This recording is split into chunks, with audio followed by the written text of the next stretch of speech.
जय हिंद। इस वीडियो में हम सीखेंगे कि सीटेट 2022 प्रीवियस ईयर क्वेश्चंस जो बहुत ही इम्पॉर्टेंट है, साथ में आपको सुपर टेट और टेट की प्रिपरेशन हो जा रही है। आपको गणित कौशल भी, जिसको सीडीपी कहते हैं, उसको भी बताया गया है। इतनी सारी क्लासेस हुई हैं, उसको आप ज़रूर देखें और आगे भी होती रहेंगी जब तक कि एग्ज़ाम नहीं हो जाता है। तो बिना देरी किए चलिए शुरू करते हैं। 10 से 12 क्वेश्चन हम करेंगे। चलिए, हमारा पहला क्वेश्चन है। दीनू अपना मसालों का कारोबार शुरू करता है। वह 10 किलोग्राम हल्दी पाउडर, 8 किलोग्राम लाल मिर्च पाउडर और 15 किलोग्राम धनिया पाउडर खरीदता है। वह अपने मसाले में 20-20 ग्राम के छोटे छोटे पैकेट बनाता है। उसने बेचने के लिए मसालों के कितने छोटे पैकेट तैयार किए, यह आपको बताना है। तो सबसे पहले जो आप गणना करेंगे वह आपको करना है क्या, 10 किलोग्राम हल्दी, 10 किलोग्राम क्या करता है, वह हल्दी लेता है, जिसमें फिर क्या करता है 8 किलोग्राम मिर्च ले लेता है। ये सब क्या है, पाउडर है।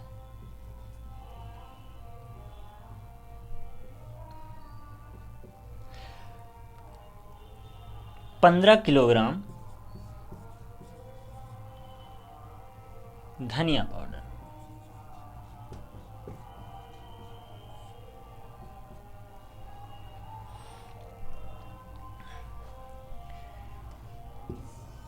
ये प्रक्रिया हुई कि वह तीन सामान क्या करता है, खरीदता है। और कहता है कि वह क्या करेगा, 20-20 ग्राम का, 20-20 ग्राम का एक एक पैकेट क्या करेगा, एक एक पैकेट वह बनाएगा। जैसे 20 ग्राम का एक ही पैकेट तैयार करेगा, ऐसे ऐसे वो कईयों पैकेट तैयार करेगा। तो आपको बताना है कि इतने केजी, जो तीनों प्रकार की केजी लिया गया, 10, 8, 15 केजी हैं, उनमें कितने पैकेट्स तैयार हो पाएंगे। तो सबसे पहला आपका जो काम होगा वह होगा कि जितने केजी उसने लिया है, कुल कितना केजी खरीदा है। तो आप तीनों को पहले ऐड कर लेंगे कि कुल कितना केजी हुआ है। तो जब आप ऐड करेंगे तो यहाँ देखिए 0, 8, 5, तो आप जोड़ रहे हैं, ऐसे जोड़ लिए। 10 में 8 जोड़ा तो 18 हुआ, और 18 में अगर 15 जोड़ते हैं तो पहले 10 जोड़ लीजिए। 18, 10, 28, 28 में 5 और जोड़ लिया आपने, तो हो गया आपका कितना, 33 केजी, 33 किलोग्राम। देखो 33 किलोग्राम है, यहाँ ये 20 ग्राम में दिया है कि 20 ग्राम का एक पैकेट, 20 ग्राम का कितना, एक पैकेट, 20 ग्राम का एक पैकेट वो क्या करता है, बनाता है। इस प्रकार से इसको भी अगर क्वांटिटी, यहाँ पे हमारा जो यूनिट दिया गया है, जो यूनिट है, मात्रक कह लें, इकाई है हमारी, वो दी गई है किलोग्राम में, और वहाँ दिया गया है ग्राम में। तो हमको निकालना भी किस में है, पैकेट, ग्राम में। इसलिए हम इसको भी ग्राम में बदल देते हैं। तो ग्राम में बदलने के लिए आपको पता होगा कि 1 किलोग्राम बराबर 1000 ग्राम होता है। इसलिए 33 किलोग्राम गुणे 1000 कर देंगे। समझ में आई बात। 1 किलोग्राम बराबर 1000 ग्राम, इसलिए 33 किलोग्राम गुणे 1000, तो हो जाएगा आपका 33,000 ग्राम। ठीक है। अब 33,000 ग्राम होने के पश्चात उसने कहा है कि एक पैकेट बनता है 20 ग्राम का। अगर एक पैकेट क्या है आपका, 20 ग्राम का है, एक पैकेट आपका 20 ग्राम का, तो इतने ग्राम में कितनी पैकेट्स बन जाएंगी। तो आप कहेंगे सर, हम लिखेंगे 33,000 बटे में 20। इस 20 को ये मत समझ लीजिएगा 20 दो बार लिखा है, इसका मतलब है कि 20-20 का वो पैकेट बनाता है, अर्थात एक पैकेट उसकी कितने की है, 20 ग्राम की उसकी एक पैकेट है। तो इसको हम मिटा देते हैं। 20 ग्राम की एक पैकेट है। अब यहाँ से देखिए एक पैकेट 20 ग्राम की है, एक पैकेट अगर 20 ग्राम की है तो 33,000 ग्राम में 20 ग्राम से अगर भाग देंगे तो हमको पता चल जाएगा कि कितनी पैकेट्स बनना संभव है। तो हम भाग दे रहे हैं, यहाँ जीरो काट दिया, जीरो काट दिया, और जब भाग दिया तो 2 एकम 2, 2 छक्का 12, यहाँ बजा 2 पच्चे 10, यहाँ हुआ 0। ठीक, 2 एकम 2, 2 छक 12, 2 पच्चे 10, 0। ये क्या हो गया? ग्राम। इतने ग्राम हुआ कि सॉरी ग्राम, हाँ ग्राम में कह सकते हैं, लेकिन पैकेट्स जो बनी हमारी वो पैकेट्स बनी कि हाँ इतनी पैकेट्स हमारी बन के तैयार हो सकती हैं। तो आंसर आपका क्या हो जाएगा कि हमारी 1650 पैकेट्स 1650 पैकेट बनकर तैयार होगी। ऑप्शन नंबर सी आपका राइट है। इसी क्रम में हम नेक्स्ट क्वेश्चन पे बढ़ेंगे। प्रश्न संख्या 2। यह चार्ट एक स्कूल के 5 शिक्षकों की लंबाइयाँ और भार दर्शाता है, जिनमें नाम दे रखा है राधिका, अमन, विनीत, कविता, रोहिणी। इनकी लंबाई भी दे रखी है और इनका भार भी दे रखा है। तो कहता है निम्नलिखित कथन, कौन सा कथन सत्य है? तो पहला कथन है विनीत सबसे लंबा है परंतु उसका भार अमन से कम है। यहाँ पे बात की गई है विनीत और अमन की, तो बात कर लेते हैं विनीत अमन। ठीक है, ऐसे लाइनिंग कर देते हैं और इसको ऑप्शन जो हमारा है ए, इसमें बताना है कि सही है। ठीक, कौन सा ऑप्शन सही है यही बताना है। इसमें कहा है कि जो विनीत है सबसे लंबा है, विनीत की लंबाई है ज़्यादा। ठीक है, प्रश्न में देखिए तो विनीत क्या है? सबसे लंबा है। तो प्रश्न में यहाँ जो सारणी बनी है आपको दिख रहा होगा, वह सारणी में सबसे लंबा कौन है? 6 फुट 1 इंच का विनीत है। 6 फुट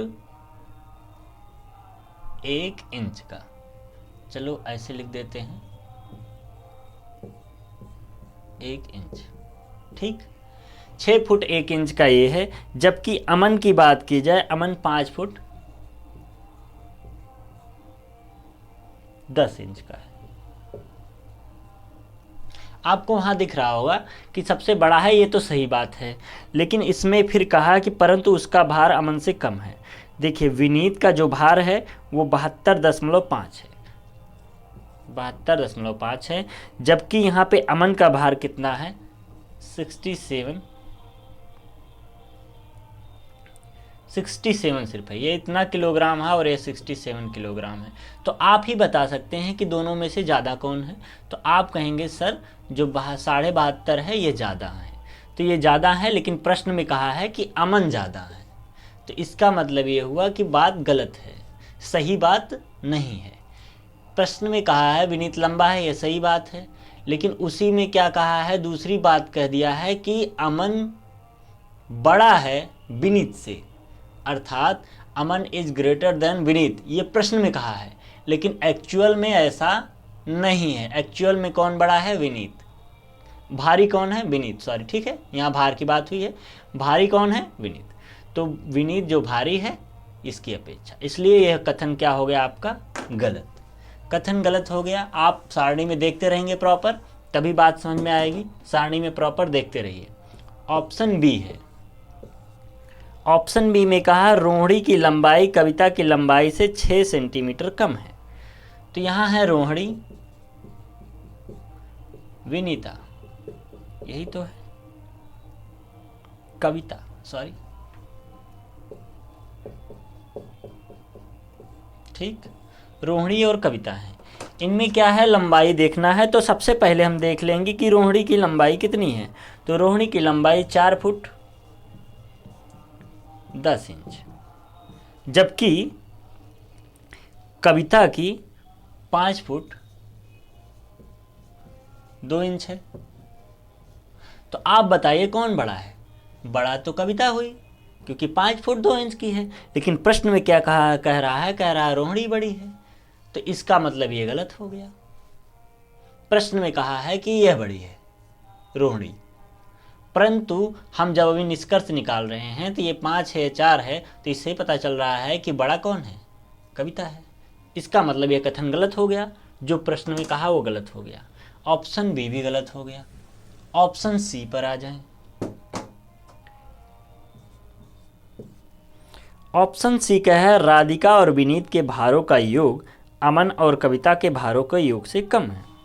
राधिका और विनीत, तो राधिका और विनीत, राधिका का जो है, राधिका देखो, राधिका और विनीत दोनों लोग हैं। अब इन दोनों का जो भार है उनको जोड़ लिया जाए, कहते हैं भारों का योग, तो 55 इनका है, राधिका 55.5 और विनीत का है 72.5। इन दोनों का जब योग करेंगे तो आपको कितना मिल जाएगा, 5 5 जोड़ेंगे तो हुआ 10, यहाँ दशमलव लग गया, 5 2 7 1 8 हो गया, 7 5 12, 128 किलोग्राम दोनों का योग हो गया।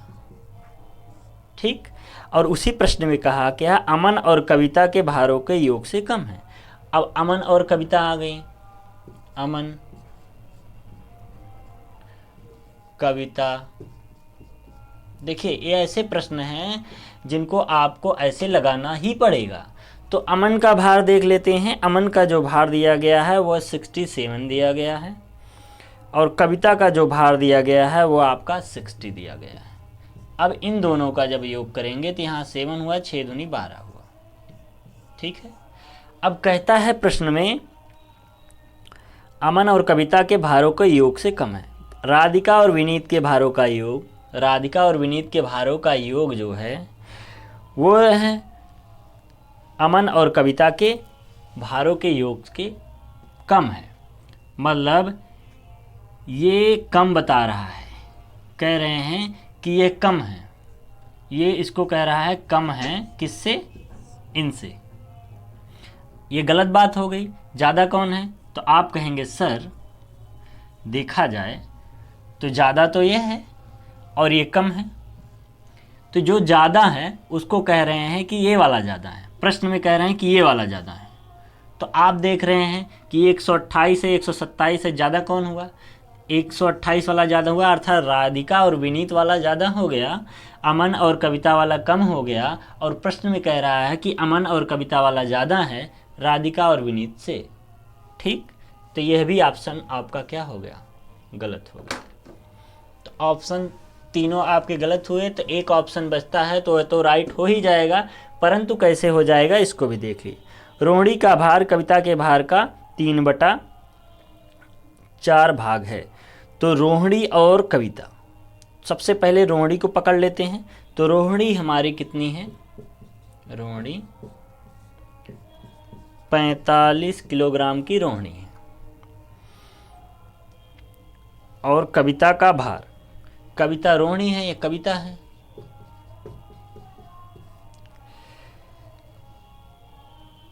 कविता है 60 किलोग्राम।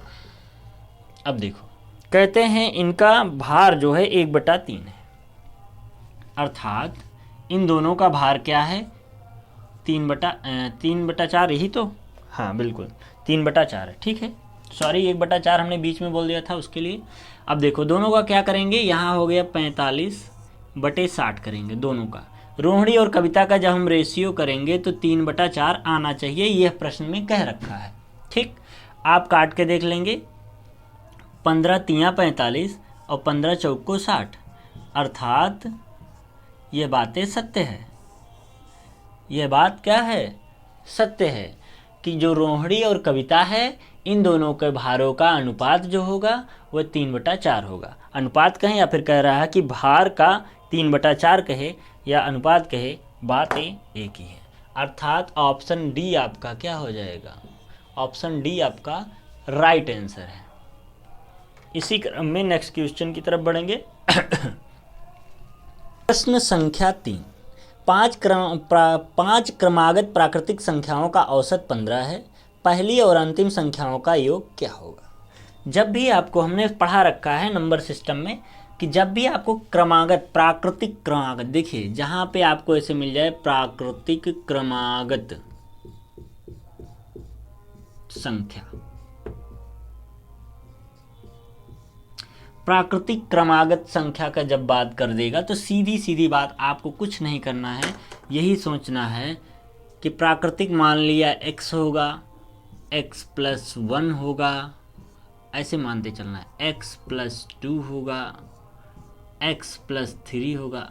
अब कहोगे सर ये 1 2 3 क्यों हो रहा है, तो हम आपको सिखाएं। देखिए, माना मैंने कोई संख्या x होगी, फिर अगले वाले टर्म में इसमें कुछ तो जुड़ेगा, है ना, कुछ तो जुड़ेगा। मान लो यहीं से हम यहाँ पे कुछ डॉट कर देते हैं, स्टार बना दिया, कुछ तो इसमें जुड़ना चाहिए ना, और अगला टर्म जब आएगा फिर उसमें कुछ जुड़ना ही चाहिए। तो जो प्राकृतिक संख्याएं होती है, आपको पता है 1 2 3 4 5 ऐसे ही होता है। तो प्राकृतिक की जब बात कर लिया तो जहाँ पे कुछ जुड़ना था वहाँ पे 1 जुड़ेगा, फिर ऐसे 2 जुड़ेगा, और अगले टर्म में ऐसे 3 जुड़ेगा, फिर अगले टर्म में ऐसे 4 जुड़ेगा, ऐसे जुड़ते चला जाएगा। इस यहाँ से प्राप्त हुआ कि प्राकृतिक संख्याओं में x, x+1, x+2, x+3 ऐसे करके अनंत तक आप क्या कर सकते हैं, प्राकृतिक संख्याओं को दर्शा सकते हैं।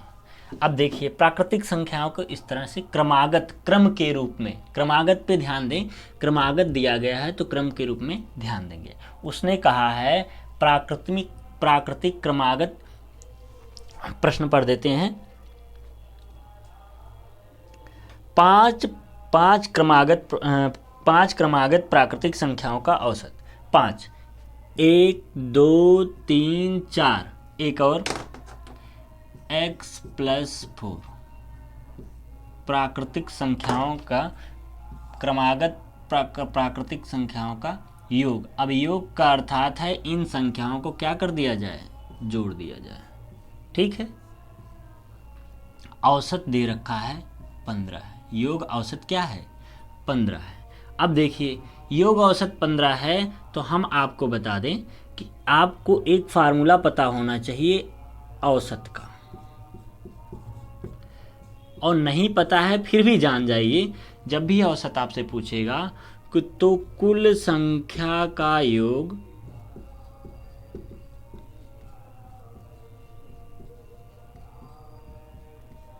बटे कुल संख्या, ठीक, कुल संख्या का योग बटे कुल संख्या, इस सूत्र पे आप क्या करेंगे, फाइंड आउट करेंगे। अब देखिए, कुल संख्या कितनी है, 5 है। अब कुल संख्याओं का योग करिए तो x + x + 1 + x + 2 + x + 3 + x + 4 बस यहीं तक 5 संख्याएं हो गई। अब देखिए, 1 2 3 4 5, 5 संख्या हुई तो बटे में 5, क्यों, क्योंकि कुल संख्या कितनी है, कुल 5 संख्या है इसलिए बटे में 5, सभी संख्याओं का योग इसलिए सभी संख्या को जोड़ लिया, बराबर दे रखा है कि 15 है औसत, ठीक है। अब सबको जोड़िए, 1 2 3 4 5 x है, x की संख्या कितनी है 5 है, तो 5x हो गया, प्लस 1 में 2 जोड़ा 3, 3 में 3 जोड़ा 6, 6 में 4 जोड़ा तो 10, बराबर आपका 15, और बटे में क्या था 5।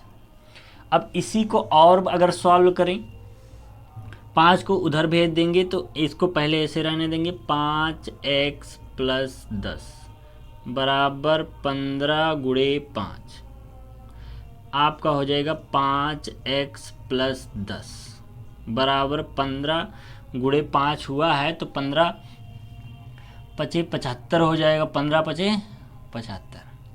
अब यहाँ हो गया आपका 5x, 10 को उधर भेज दीजिए तो 75 - 10 हो जाएगा, तो 5x बच जाएगा, यहाँ हो गया 65, ठीक। एक बार चेक कर लिया जाए, आपको दिख रहा है, हाँ अब तक तो दिख रहा है, यहाँ इतना हो गया। अब जब x बराबर देखेंगे तो आपको 65/5, x बराबर आपको क्या मिल जाएगा, 5 से काटेंगे 5 × 1 = 5 और 5 × 3 = 15, x की वैल्यू आपकी आ गई 13। x की वैल्यू आने के बाद उसने कह रखा है कि पहली और अंतिम संख्याओं का योग क्या होगा। तो आप हमको चुनाव करके बताइए, पहली संख्या कौन है? पहली संख्या x है। और अंतिम संख्या कौन है? अंतिम संख्या x+4 है। जब पहली संख्या x है और अंतिम संख्या x+4 है, तो पहली प्लस अंतिम,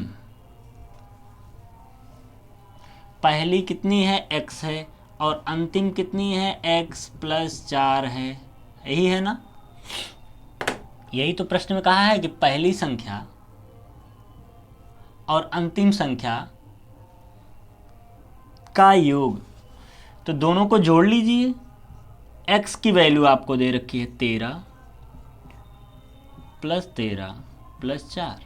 जब आप जोड़ेंगे तो आपको क्या मिलेगा? जोड़ लीजिए, 13 दूनी 26, 26 में 4 अगर जोड़ते हैं तो आपको मिलेगा 30। तो जो 30 आपको प्राप्त हो रहा है, यही क्या है? आपका आंसर। इतनी आसान बातें थी और इतना आसान क्वेश्चन था, बहुत ही सरल था। समझने का फेर है, तो आप समझने पे ध्यान दीजिए। एक बार पुनः हम आपको बता दे रहे हैं कि कैसे लगेगा। जब भी आपको कहे कि किसी प्राकृतिक संख्या या कहे प्राकृतिक क्रमागत संख्या, तो जब भी प्राकृतिक क्रमागत संख्या की बात करेगी तो आपके मन में आना चाहिए 1 2 3 4 5 6 ऐसे। परंतु जब आपको यहाँ पे औसत निकालना है तो उस प्रक्रिया में क्या करेंगे, आपको दिया नहीं गया है तो आप मान लेंगे कि प्राकृतिक संख्या क्या होगी, x, x+1, x+2, x+3, x+4, x+5 ऐसे चला जाएगा। लेकिन उसने कहा सिर्फ 5 क्रमागत, ठीक है। तो 5 क्रमागत के लिए पहले x ले लेंगे, फिर x+1 लेंगे, x+2, x+3, x+4। इससे ये हमें पता चला कि हम 1 से लेकर 5 तक क्रमागत संख्या ले लिए और उसका औसत दे रखा है। तो औसत का फार्मूला होता है औसत बराबर कुल संख्याओं का योग बटे कुल संख्या। तो औसत हमको दे रखा है 15, इसलिए हमने 15 यहाँ पे लिख रखा है। और फिर योग कहा है तो योग कर लेंगे। योग सबको जोड़ लिया, बटे में संख्या 5 लिख दी। सबको जब जोड़ा तो हमको मिला 5x, यहाँ 10, यहाँ बटे, ऐसे इसको पक्षांतर किया, x की वैल्यू फाइंड की तो x की वैल्यू हमको 13 मिल गई। फिर अगले प्रश्न में, उसी प्रश्न में अगली जो बात कही गई है वह कही गई है कि पहली और अंतिम संख्या। तो ये जो संख्याएं दी गई है पहली और आखिरी, 5 संख्याओं में पहली और आखिरी, मतलब पहली वाली और आखिरी वाली, पहली वाली और आखिरी वाली। तो पहली वाली x है और आखिरी वाली x+4 है। इनका दोनों का योग करें तो क्या होगा? तो इन दोनों का योग कर दिया। योग का मतलब होता है जोड़, तो हमने जोड़ कर दिया। तो 13 था x की वैल्यू, तो 13 दूनी 26 में 4 जोड़ा तो 30 हुआ। तो ऑप्शन नंबर आपका कौन सा? बी। ऑप्शन नंबर बी आपका राइट हो जाएगा। इसी क्रम में नेक्स्ट क्वेश्चन पे बढ़ेंगे। प्रश्न संख्या नेक्स्ट। विशाल एक बार खाना बनाने में 30 मिलीलीटर तेल का प्रयोग करता है।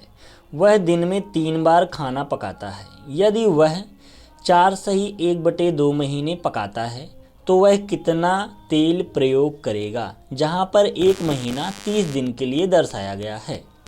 तो सबसे पहला आपका काम है कि विशाल क्या कर रहा है, खाना बनाता है। एक दिन में 3 बार, एक दिन में 3 बार बनाता है, जिसमें वो क्या करता है 30 ml, सॉरी 30 ml ही है, नहीं मिलीलीटर, हाँ ठीक है, उस 30 मिलीलीटर का प्रयोग करता है। एकदम बिल्कुल सही है। एक दिन में वो 30 मिलीलीटर का प्रयोग करता है। ऐसे वो क्या करेगा, 4 सही 1/2 माह खाना बनाएगा। 4 सही 1/2 माह का मतलब है 4 महीने 15 दिन। 4 महीने 15 दिन। क्यों 15 दिन? क्योंकि उसने कह रखा है कि 1 माह बराबर 30 दिन उसने दे रखा है। 1 माह बराबर 30 दिन वह पहले से ही दे रखा है, इसलिए हम 15 दिन ले लें। अब देखिए, एक दिन में इतनी बार बनाता है तो उसको 4 महीने, अब एक दिन में बना रहा है तो एक महीने में कितना बनाएगा, इस बात को भी तो ध्यान रखना चाहिए। हाँ नहीं सॉरी, वो तो ठीक है एक महीने के लिए, लेकिन 4 महीने के लिए तो सीधा निकाल लेंगे, कोई दिक्कत नहीं। एक दिन में बना रहा है 3 बार, इतने लिख लिए। तो एक ही दिन में कितना तेल खर्च कर दे रहा है, एक दिन में तेल खर्च, एक दिन में कितना तेल खर्च कर देगा, इसको भी ध्यान रखना है। एक दिन में तब 30 गुणे 3, क्योंकि 3 बार यूज कर रहा है तो ये हो गया 90 ml। 90 ml क्या करता है, वो एक ही दिन में खर्च कर दे रहा है। एक दिन में वह 90 ml तेल को खर्च कर दे रहा है। अगर एक दिन में 90 ml खर्च कर दे रहा है तो आप बताइए महानुभाव कि 4 महीने 15 दिन में कितना करेगा। तो आप कहेंगे सर कि 4 महीने, तो लिख दिया 4, ठीक, 4 महीने लग रहे हैं ना, हाँ बिल्कुल 4 महीने लग रहे हैं, तो बिल्कुल ठीक है। महीने को क्या चेंज किया जाए, नहीं, बिल्कुल ठीक है, ml में है। देखिए ये होने के बाद अब सही है बिल्कुल 4 महीने। अब एक महीने का, एक महीने में आप कहेंगे सर 30 दिन होता है ना, 30 ml तो खर्च कर रहा है एक दिन में, बिल्कुल सही है। तो कहते हैं 4 महीने की बात हो रहा है तो एक महीने में 30 दिन है ना। अब इसको महीना है तो दिन में बदल रहे हैं, तो 4 महीने में 30 दिन वो क्या करता है, 4 महीने में 30 दिन का निकाल लेते हैं और प्लस बचता हमारा 15 दिन, इसको रहने देते हैं, है ना। अब इनको गुणा कर लो, 4 3 12, 120 में प्लस 15 कर लेंगे तो हमारा हो जाएगा 5 3 35, ये हो गया इतना दिन। 135 दिन वो क्या किया, खाना बनाया। अब 135 दिन खाना बना लिया है, 135 दिन, अगर एक दिन का 90 ml है तो 135 दिन का कितना हो जाएगा, तो कहेंगे 135 गुणे 90, ठीक। क्यों, एक बार फिर से समझिए, एक दिन में 3 बार यूज करता है तो एक दिन में तेल खर्च कितना करेगा, 30 गुणे 3, ठीक है। तो 90 ml 90 मिलीलीटर वो खर्च करता है एक दिन में। तो 4 महीने में कितना करेगा, तो 4 गुणे 30, क्यों 30 ml नहीं यहाँ है, यहाँ 30 दिन की बात हुई है कि 30 दिन तक खर्च कर रहा है ना।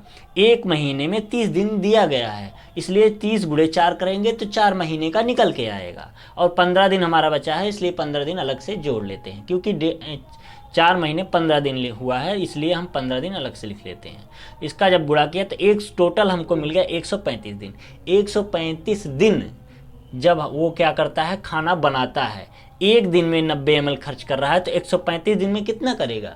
हम कहते हैं, ऐसे अभी कहें कि एक दिन में तुम 5 घंटे काम करते हो तो 2 दिन में कितने करोगे, तो आप तुरंत गुणा करोगे तो 5 दूना 10। उसी तरह एक दिन में 90 मिलीलीटर वो खर्च करता है तो 135 दिन में कितना करेगा, तो 135 गुणे 90 है ना। 135 गुणे 90 आप गुणा करिए कितना आ रहा है, आप गुणा करिए कितना आएगा, देखिए 9 से करिए, 9 पचे 45 के 5, 9 त्रिक 27, और 27 में अगर आप 4 जोड़ेंगे तो 31 हो जाएगा, है ना। और 9 एकम 9, और 9 में 3 अगर जोड़ते हैं तो 12 हो गया, और यहाँ 0 था तो 0 लिख देंगे। ये आपका आ गया ml। अब यहाँ बात हो गई, यहाँ 12,000 है ना, 12,000, देखिए यहाँ 12,150 ml, तो 12,000 को लिख सकते हैं 12 लीटर 150 ml। क्यों, क्योंकि आपको पता है कि 12,000 ऐसे लिखते हैं, और 12,000 को ऐसे लिख सकते हैं 12 लीटर, और 12 लीटर को ही आप जानते हैं कि 1,000 को हम कहते हैं 1 लीटर, या फिर और कम को भी कहते हैं, ठीक। यही मानक नॉर्मल है, यही जानते हैं। तो यह आपका आंसर हो जाएगा। उम्मीद कर रहे हैं बात आपको समझ में आई होगी। सेशन अच्छा लगा हो तो लाइक करिए, शेयर करिए, कमेंट करिए, अपना फीडबैक ज़रूर दें। जय हिंद।